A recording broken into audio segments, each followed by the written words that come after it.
All right, once again, good morning, everyone. It seems that the admissions have slowed down. We would like to get the meeting started. Thank you once again for joining us this morning. It's lovely to have everyone in the same room, everyone working in the same industry towards creating a safe and thriving industry. So let's see what insightful information we can share with you today. On the agenda, I'm just going to run through what we're going to be covering quickly. We're going to look at some AREP membership statistics. We're going to share some news just to let you know what's happening in the industry. Then I'll just update you on how to stay informed with AREP's communications. We have a promotion for everyone attending the meeting, as always. And then we will have a very insightful topic discussion on lightning and surge protection from the very professional and experienced Tony Rayner. Thank you, Tony. I see that you are in the room. Thank you so much for your time. We look forward to hearing you speak. It's a pleasure. All right. So let's take a brief look at what AREP has been up to the past while since we've spoken. So the total membership has grown to 4,410 people. We're very excited about the slow but steady, well, let's say medium but steady growth of the association.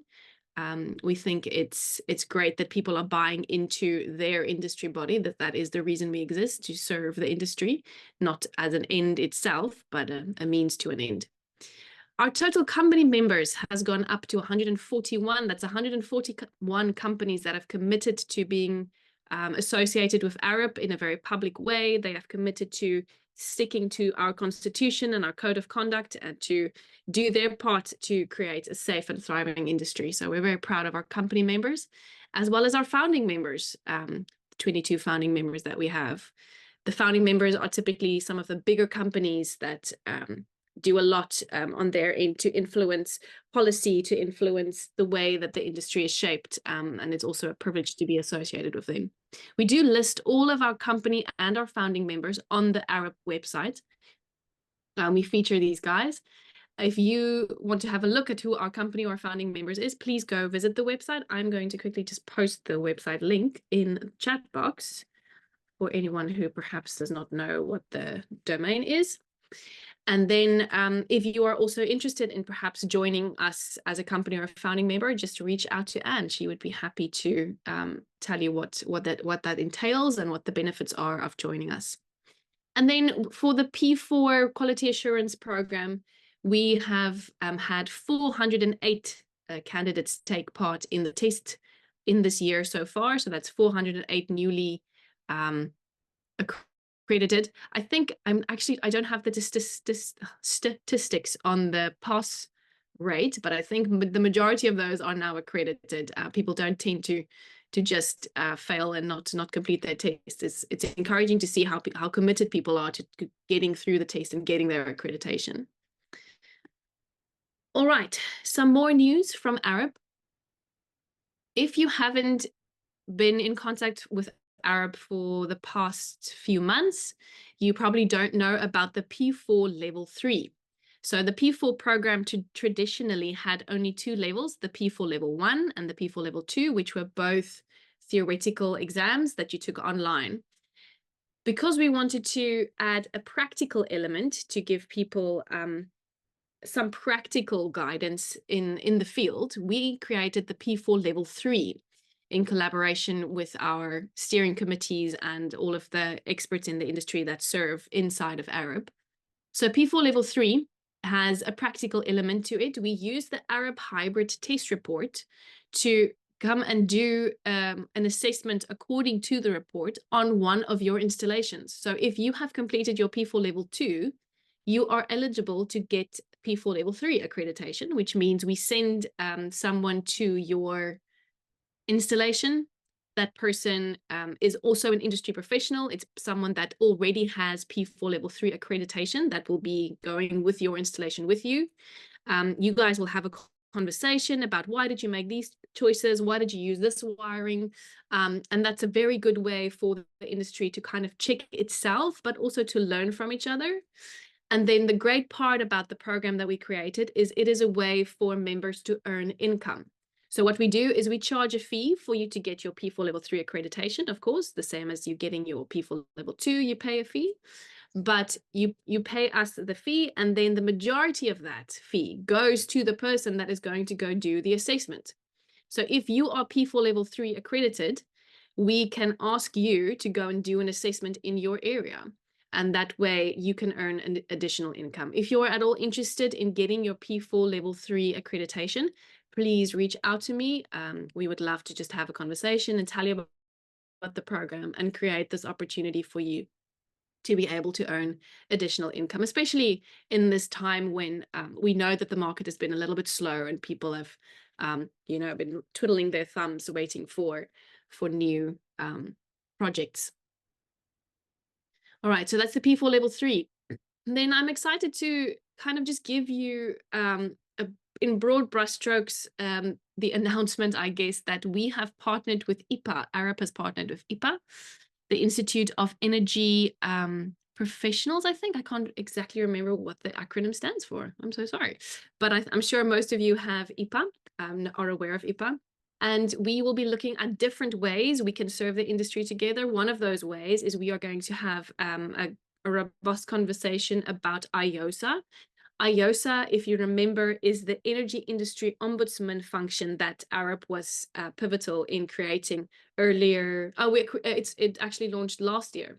So IOSA launched last year, and we have had such great feedback from the ombudsman that served as the very first ombudsman of IOSA. He was engaged in a lot of cases. There were over 100 cases within a few months on his table. So it was quite a lot of work. So we did a lot of work in establishing the platform, but unfortunately Naimeko had to resign earlier this year. So IOSA has been a little bit of a limbo for the last 2 months, two or 3 months. And we have partnered with IPA, amongst other things, to look at finding a new ombudsman and to setting this person up for success.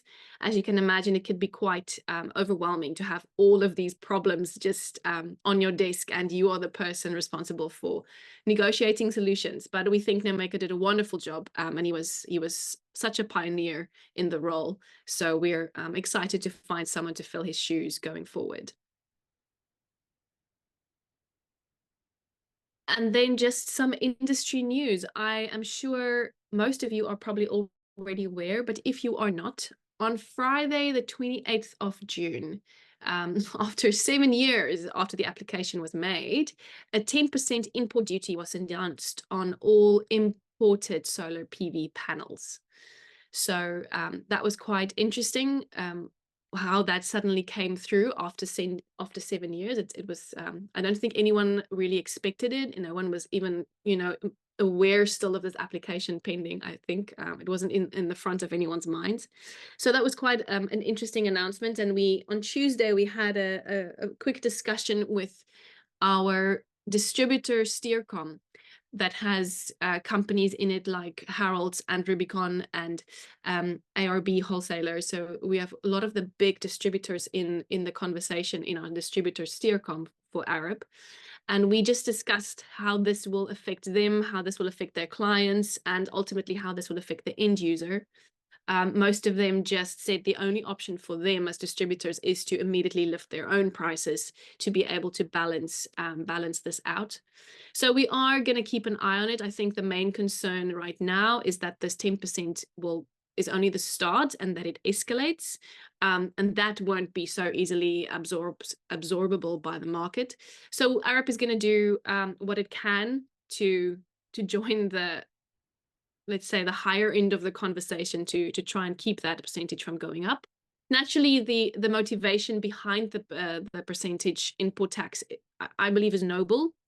It was to encourage the support of local manufacturers, but there's lots to say about that on both sides.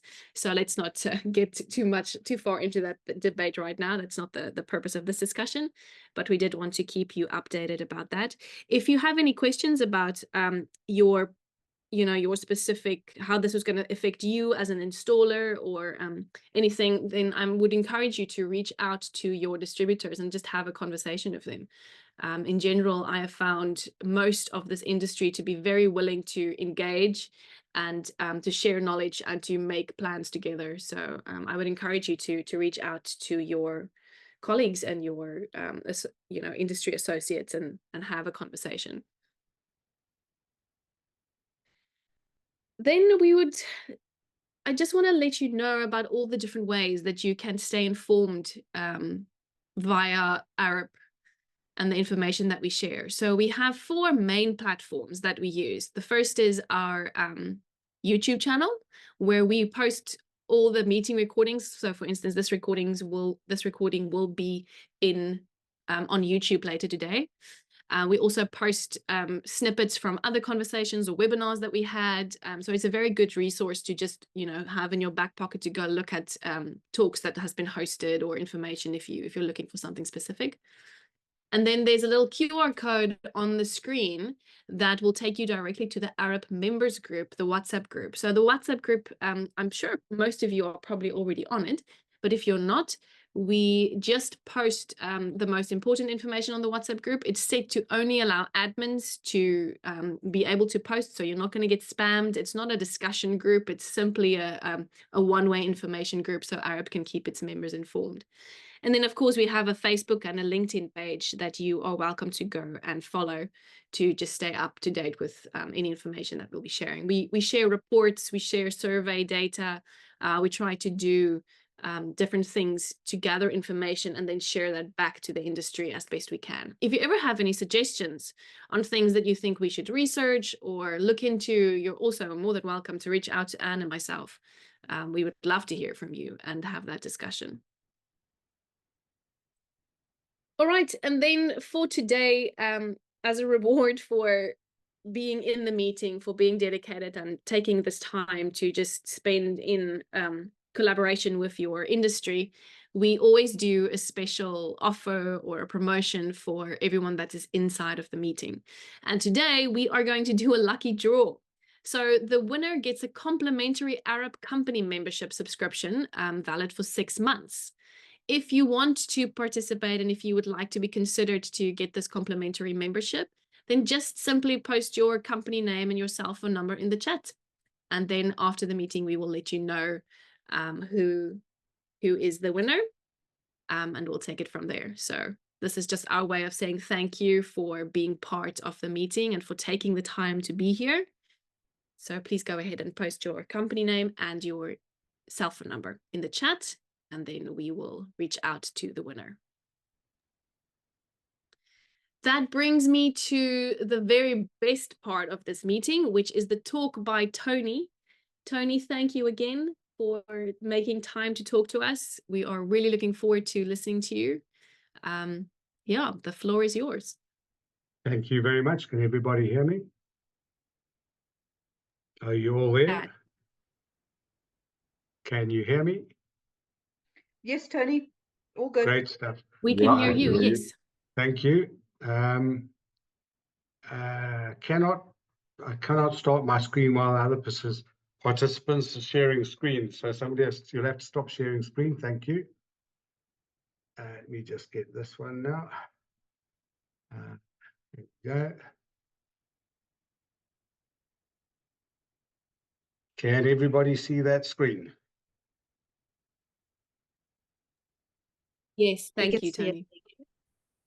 Okay, great stuff.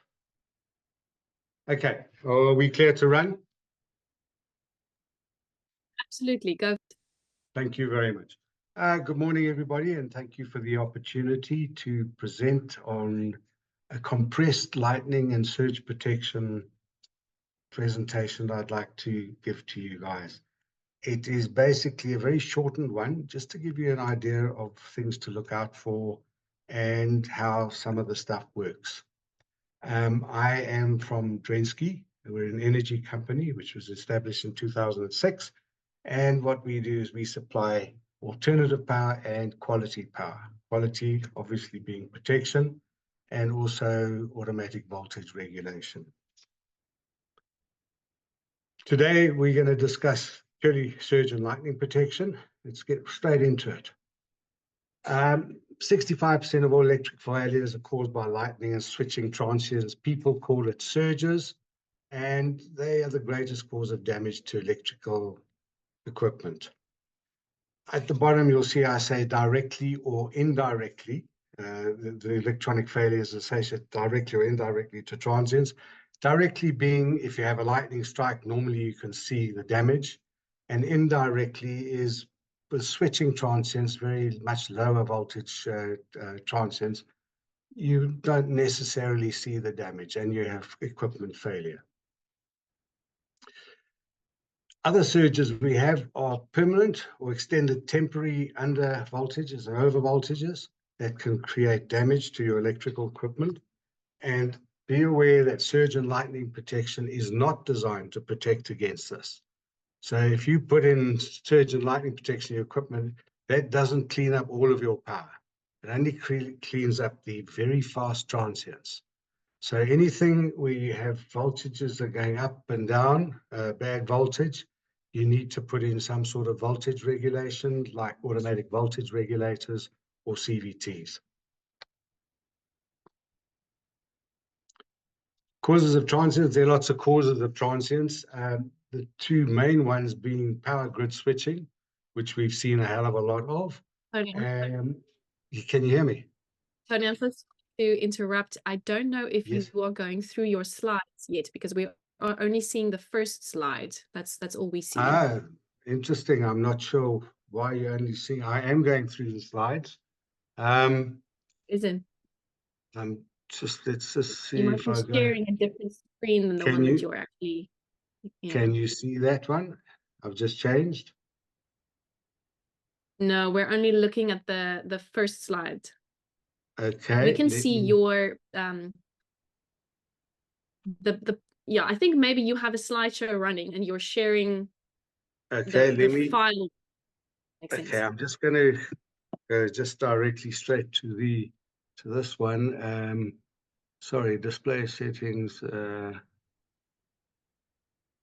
Duplicate There we slides. go. Can you see it now? We can see it now, yes. Okay, so that is, it says permanent, other interferences known as surges and sags. You got that slide? Yes, yes. Okay, thank you. Great stuff. Sorry about that. Are we still there then? All right, let me just go back to what I was saying. When we talk about surges and sags, besides lightning transients or switching transients, we have over and under voltages, which are a lot slower. And lightning protection, surge protection cannot protect against that. You need to use voltage regulation devices like CVTs or AVRs.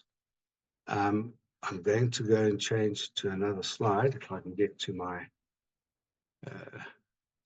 sorry, let me just trying to get my mouse to work that out.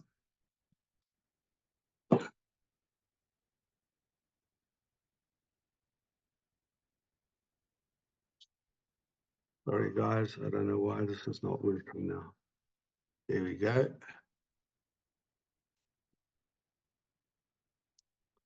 Okay, can you see the next slide? I assume you can see that. Okay, right. Causes of transients. We have a whole list of various causes for transients. The two that we're really interested in is power grid switching. In other words, power failures or load shedding, and obviously lightning. There are many others as well. Also, I'd like to show you the effects of lightning. So here we have an airplane sitting on the tarmac, and it's a video which will show you slowly the type of damage it does. When lightning strikes, all it wants to do is find the fastest path to Earth. So let's just play this. Good question now. I'll get this running now. Sorry.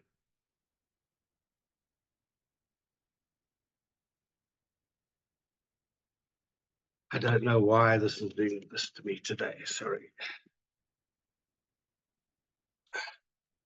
That's okay. Just have to be patient with me, I'm afraid. All right, there we go. So let's just start it again.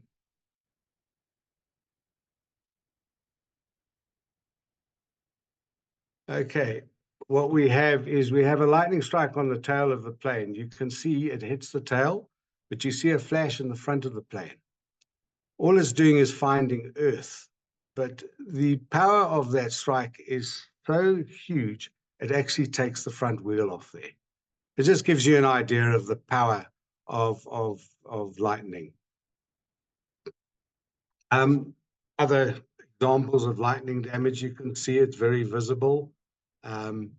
Once again, there it's also very visible. You have switching transients, you tend to have damage that is not very visible. Here, take this particular device, you can't see any damage to it. But if you have a look where we've ringed it, that little resistor has got a hole in it and it's been taken out by switching transients. So it's not a visible thing. So you can be working on your system. You might have some form of a surge and it stops working, but there's no smoke, there's no nothing. Just bear in mind. The other one is electrostatic discharge.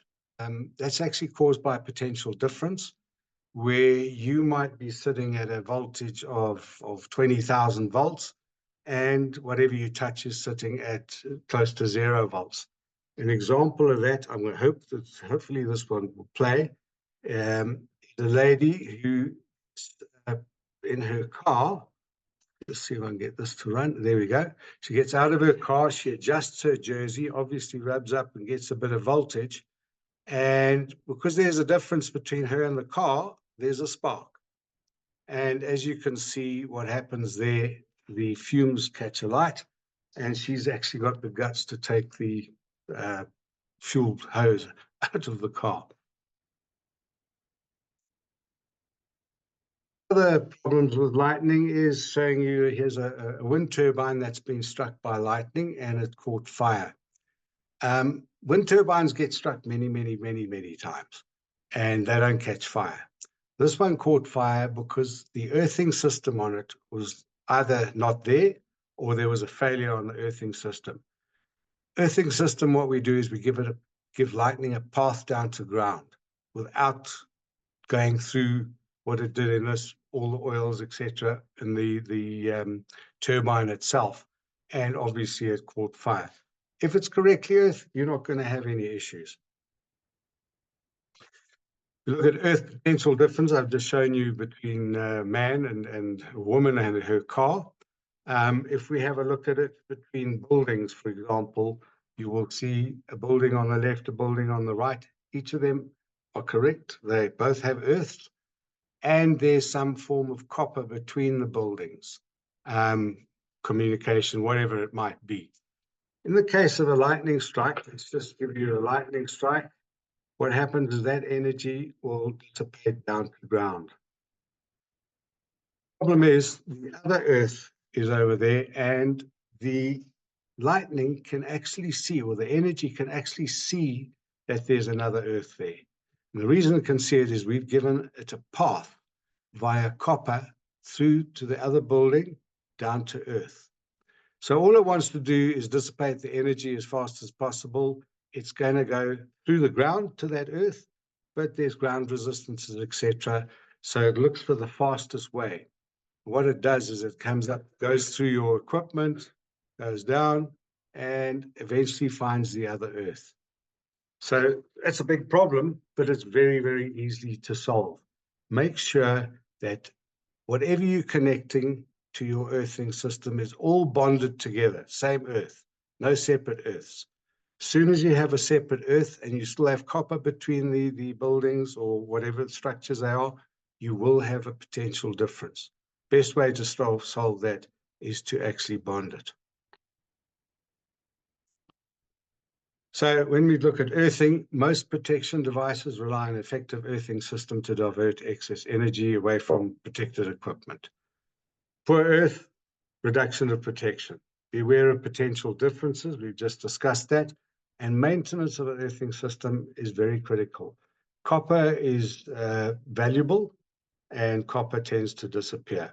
So you need to maintain and make sure your earths are there for two reasons. One, for surge and lightning protection, but mainly, or more importantly, for safety.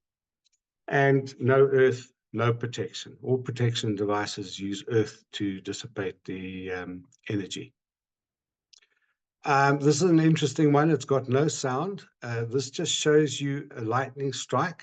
I'm going to go through this with you, and we'll discuss it afterwards. There are two towers, or there are three towers, and there's a main lightning strike on the left-hand side. The three towers start charging up, and you will see that the lightning comes down, and there's your first strike, and it's going to find the towers, and you're starting to get strikes on the towers. The one to look at is the one just to the right of that initial lightning strike. You will see that it takes a couple of strikes.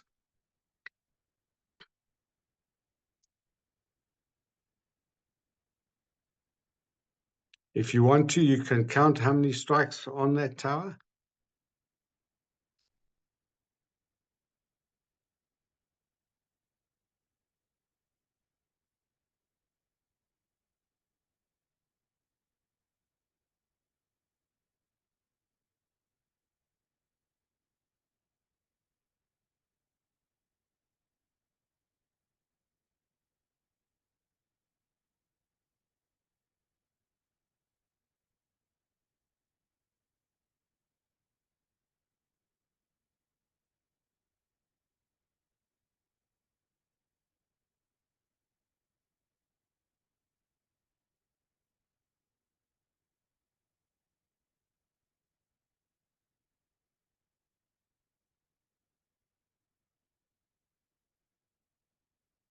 Okay, that was a lightning strike. Most people say, well, they've never seen a lightning strike like that. We actually all have. That lightning strike was timed over a period of 1/3 of 1 second. So basically, that tower was hit 17 times by lightning, and it wasn't lightning strikes, it was strokes within a strike. So what happens is you have a lightning strike, and it will fire and it will extinguish. If there's still more energy, it will continue firing and extinguishing. To just give you an idea, when you see a lightning strike, that's pretty much what happens when you slow it down. This is just a map we get from the South African Weather Services on flashes per square kilometer. It gives you an idea of the density of lightning around South Africa. Obviously, if we have a look at Gauteng and Mpumalanga, etc., and Durban, really, really bad. Cape Town, well, Cape Town seems to be getting more and more lightning. So don't discount it. It's very wise to put protection in Cape Town as well, or the Cape. A lot said about risk analysis. There are many, many pages of risk analysis, and I've just taken the top line. If the cost of protection is less than the cost involved in the consequences of surges in an unprotected facility, use surge protection devices. Really, it works out a hell of a lot cheaper to protect your equipment. The replacement cost is obviously, as you probably know, very expensive. How does it work, protection? We're going to use the analogy of water. We have water flowing through to a main distribution dam, onto a sub-distribution dam, turns a little wheel and it feeds our equipment, in this case, a PC. And then we have a river that's alongside it. If we have a flood, what we're going to do is we're going to stress the dams, the main distribution dam, the sub-distribution dam, spin that wheel too fast, and obviously damage the equipment. So what we do in the case of lightning, which is pretty similar, what we do is we take the excess water or the excess energy and we divert it down to earth. That's all surge protection does.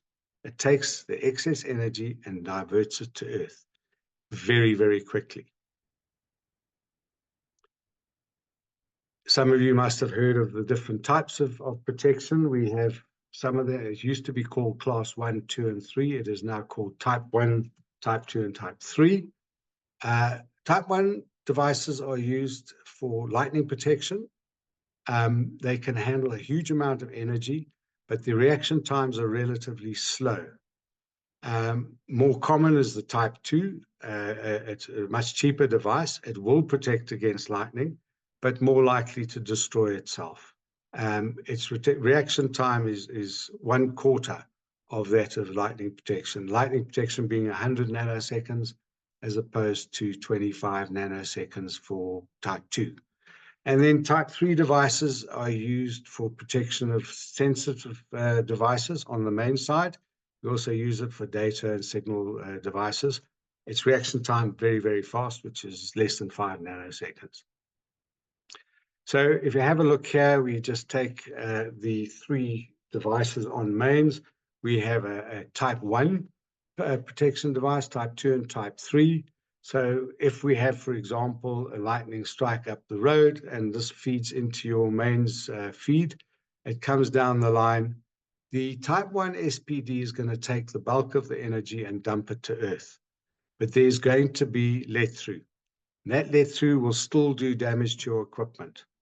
So the secondary let through will be diverted to Earth via type 2 device.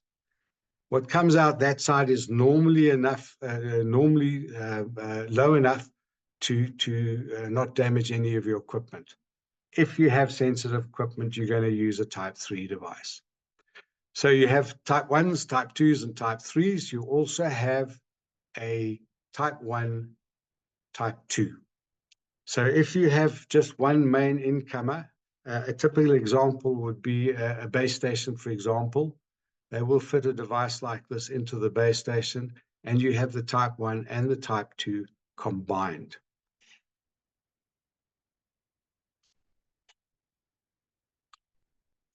The life expectancy of type 1 devices, the 2 bigger guys in the world are DEN and Phoenix Contact, and they both use spark gap systems, which are probably the most effective because they can handle thousands and thousands of hits. Very, very seldom do they get damaged. Type 2 SPDs or surge protection devices, we use them for switching transients. Their life expectancy can be 5 hours or 5 years. It all depends on what comes down the line, how much energy comes down the line and how often. And this can eventually cause the units to fail. But normally a type 2 does its job very well and they tend to last. This is an example of a type 1, type 2, an older device that was situated on a farm in Hoedspruit. The device was partially destroyed. The type 1 took a hit as well. And there was no damage to any of the downstream equipment. It did its job at the time of failure. If you're unlucky enough to have another strike before replacing this, you got some issues. Obviously, this thing will not work. I have a question. Can lightning and surge protection be used as voltage stabilization? As I said earlier on, I hope we saw those slides earlier. It was a bit of a mess. No, it can't. Lightning and surge protection is designed for the dissipation of very short duration interferences, transients, high-speed transients. All other voltage irregularities should be rectified using some form of a regulation device. There's also, that's all on the DC, on the AC side. There's also protection that has to be put in on the DC side. We look at solar panels on a roof that will be fed down to, for example, your inverter. You have to put protection on the input side where the cables come into your inverter. The solar wire cables come in. The reason for this is lightning can strike close by and is generated through the air, and that energy can be generated into those cables and obviously do damage to the inverter. If you have a box with a whole lot of strings, you can use one protection device. But if you have separate strings going into your inverter, make sure each string has to have its own protection. Once again, mains installation. Here's a very poor installation. It's a bit of a joke, but believe it or not, it's correctly wired. When I say correctly wired, the wire's in the right places. The reason this installation failed is there's no neutral protection.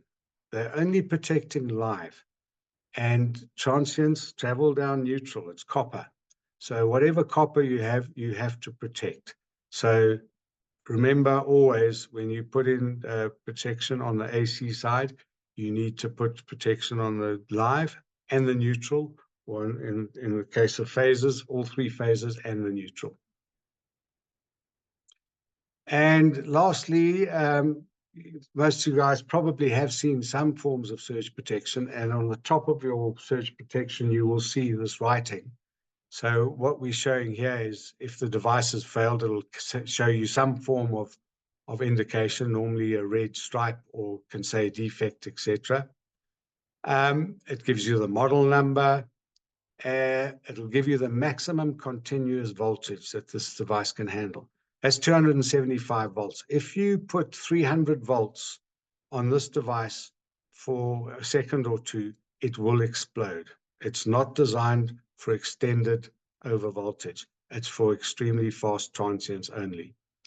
The UP is the protection level.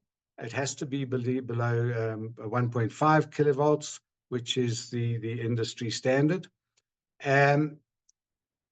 20 kA, that's the protection of what the device can handle under normal, during neural experiences or normal operation, but it can handle up to a maximum of 40,000 amps of switching transients, not lightning transients.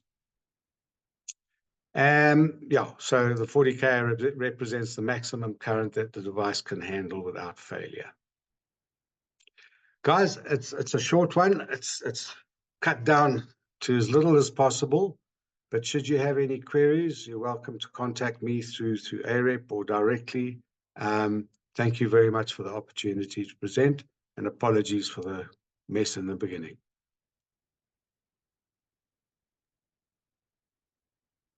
That is absolutely no problem. Thank you, Tony. If you Only a are pleasure. okay with it, we are Say going that to just open. So if you still have time, we would Yes, just I like have. to open the floor to any questions. I see that Jacques Fourie did make a comment. Jacques, if you can just clarify what it is that you commented, if you still have the question for Tony. And then everyone else, if you have any questions, please go ahead and post that in the chat box. Then we can systematically get to all of them.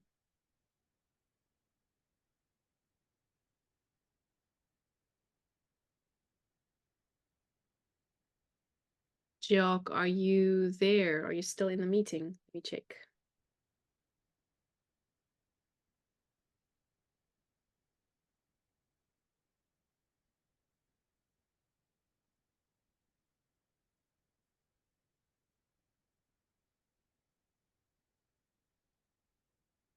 If anybody has any other questions.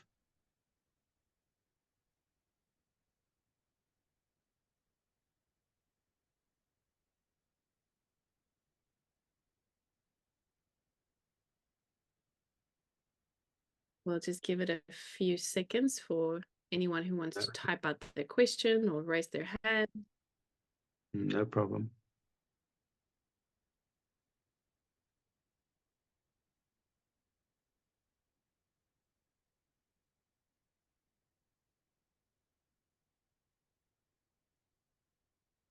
Nothing, guys. Do you are you oh, there we go. There's Jar coming through. Tony, can you see the chat, or should I read the question to you? I can see it. What's the maximum resistance of the earth spike?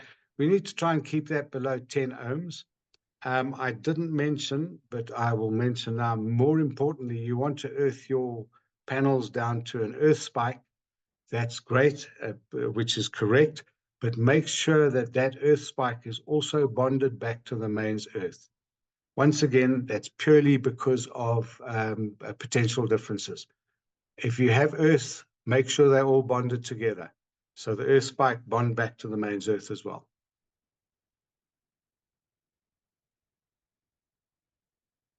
Have we got any more questions? Anthony mentioned sizing of SPDs do come in different sizes. Is there something you can say about the Yes, yeah. sizes?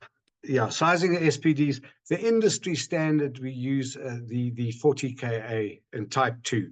That's the industry standard. You can get higher, but they're not easily available. 40 Ka is plenty. When you look at the type 1 devices, those for single phase, type 1 is normally 50 Ka, but that's at a 10/350 waveform. In other words, it can handle 50,000 amps of lightning energy, as opposed to a type 2, which is 40,000 amps of switching energy. If you had to change a 40 Ka type 2 device and make it a type 1 device, using the same test, the 10/350 waveform or test, that would convert a 40 Ka device into a 1.5 Ka device. So it can only handle about 1.5 Ka of lightning energy.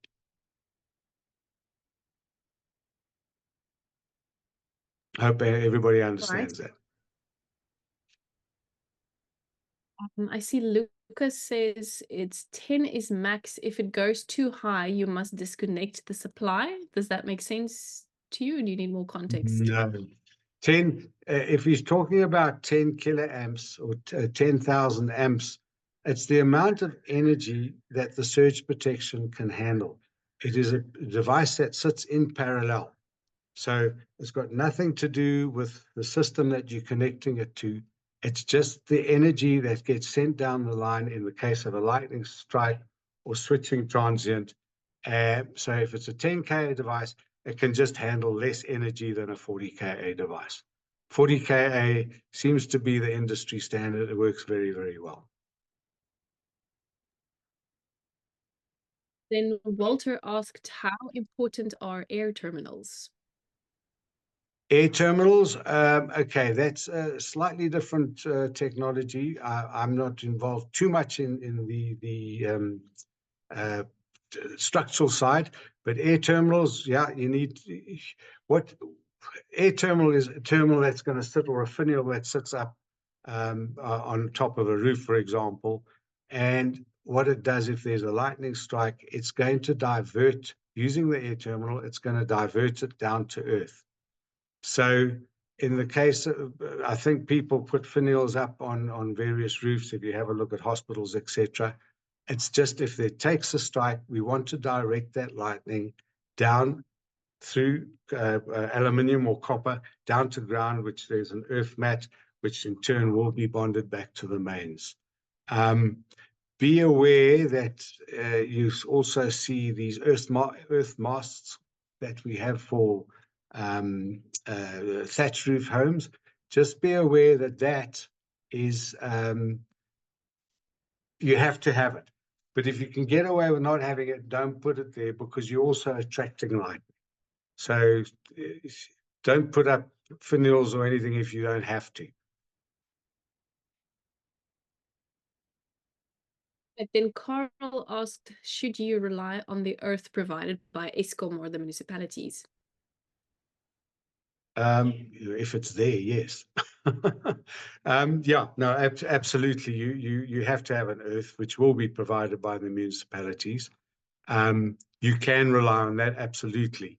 But the more earth you have, the faster you can dissipate the energy. So yeah, you can put in a crow's foot earth or an earth mat. Just make sure that it is bonded back to the mains earth. Lawrence says, remember to connect the screen of the comms cable to earth on one side as well. Yeah, yeah, it would only be one side, not two sides. There's a lot of conjecture as to whether you connect both sides or not, but quite correct, I would connect on the one side only. Right. Sebastian says, how do you size the CB to protect the SPD? How do you size the? Probably the circuit breaker to protect the SPD. You don't size it at all. The circuit breaker sits in parallel, in series with your lines. The surge protection sits in parallel. So if it's a very high voltage and high current board, you're going to put in fusing in series with the parallel devices. You wouldn't need to go anything more than 80 amp fuses, standard GL fuses. And that would only be on live or on the three phases, obviously not on the neutral. The sizing of circuit breakers have got absolutely nothing to do with surge protection. You would do your sizing as per normal electrical practice. The surge protection, as I say, sits in parallel.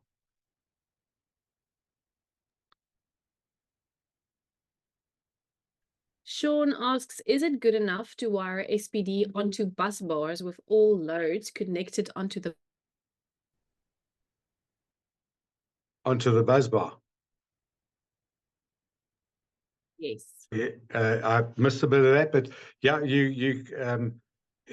if you've got a whole lot of loads on a bus bar, that's fine. It doesn't matter. You can connect the surge protection.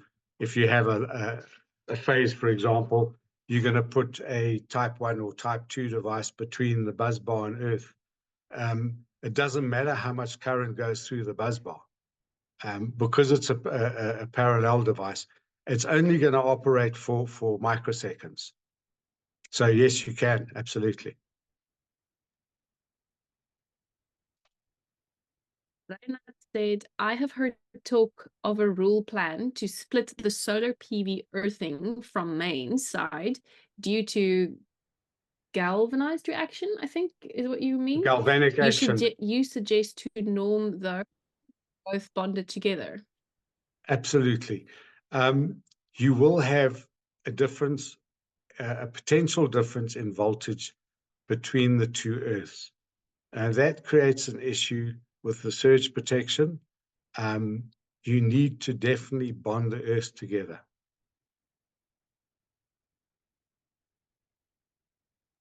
All right.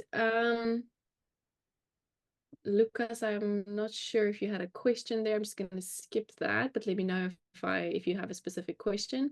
Jog says, will 4mm to 6mm cable normally be sufficient for earthing? The guys normally you can get away with 6mm. Standard practice, you use 10mm.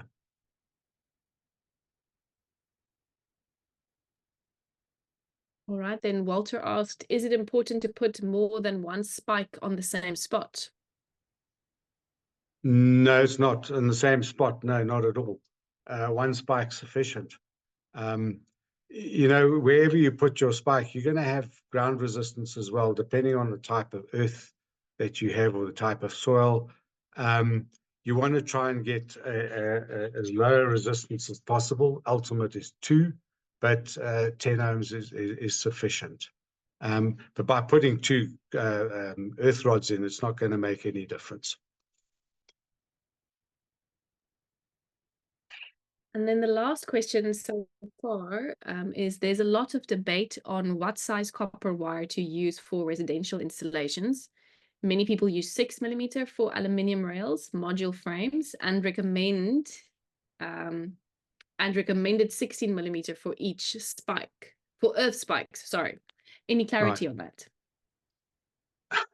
Basically, you want a high capacity, low impedance earth. So the thicker the earth wire, the higher the capacity. But 6mm works. It's that you can use 6mm. It's not a problem. Going to your earth spike, if you've got 6mm going into 16mm, well, the chain is only as strong as its weakest link. So you're either going to use 16 millimeter right the way through or 6 millimeter right the way through.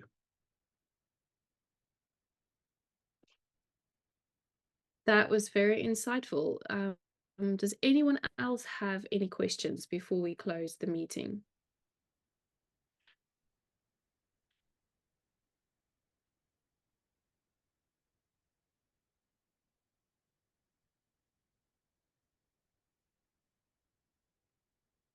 All right, I don't see any other questions coming through. Okay. You are more than welcome to contact Tony if you want to. He mentioned that he's open for that.